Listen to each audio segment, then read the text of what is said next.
खुलुमबाय दिनै मोनसे गोदान भिडिअ नोंथांमोनखौ जोबोर बरायनाय थाबाय।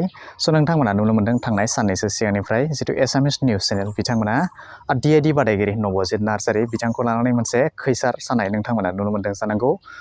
स' बे जाबाय बर' हारिनि थाखाय जोबोरैनो दुखुनांथावना बाथ्रा।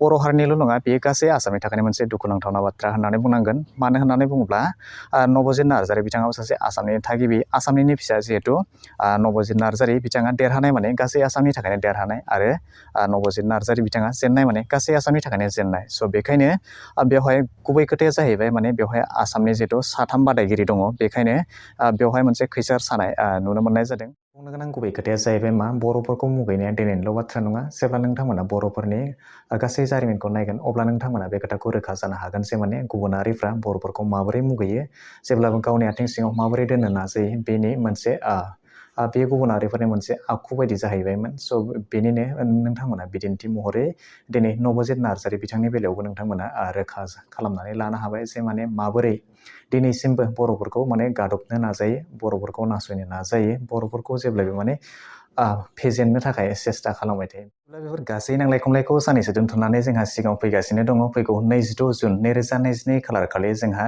DID लिटिल मास्टारनि जितु ग्रेन्ड फाइनेल जानो थांगासिनो दङ। स' बेखायनो जोंहा गुबै उद्देश्यआनो जाहैबाय नबजित बिथांखौ देरहा होनायनि। स' बेखायनो नोंथांमोना नोंथांनि आखायाव जेसेबांखिनि मबाइल दङ बा नोंथांजों लोगोसे जेसेबांखिनि सिम दङ नोंथांमोना गासै मबाइलजोंनो गासै नाम्बारजोंनो नोंथांमोना खनसे भट हरनो नांगोन। आरो जुदि जायफोर बिथांमोनानोखि फन खालामनो हायाखै बिदिब्ला नोंथांमोना G5 मबाइल एप्लिकेसनखौ डाउनलड खालामनानैबो नबजित बिथांनो नोंथांमोना भटखौ हरनो हागोन।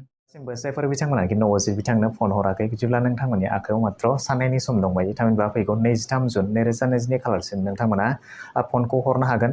जोंनि गुबै थांखियानो जाहैबाय नबजित बिथांखौ देरहा होनायनि। मानोना जायफोर बिथांमोनाखि दिनै जोंखौ मुगैदों, जायफोर बिथांमोनाखि जोंखौ गादबनानै दोननो नाजादों, स' बिदिब्ला जों बिथांमोनाव दिन्थिनानै होनांगौ जे जों सानफ्रोमबो खौसेथि।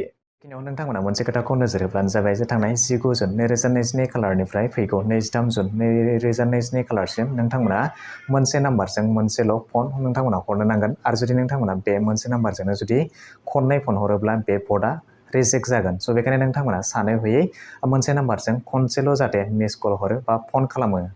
बेखिनियाव नोंथांमोना गोसोआव दङ ना नबजित नार्जारी बिथांनि फन नाम्बारा जाहैबाय 9152915246। आरो खनसे बुंफिनदों 9152915246।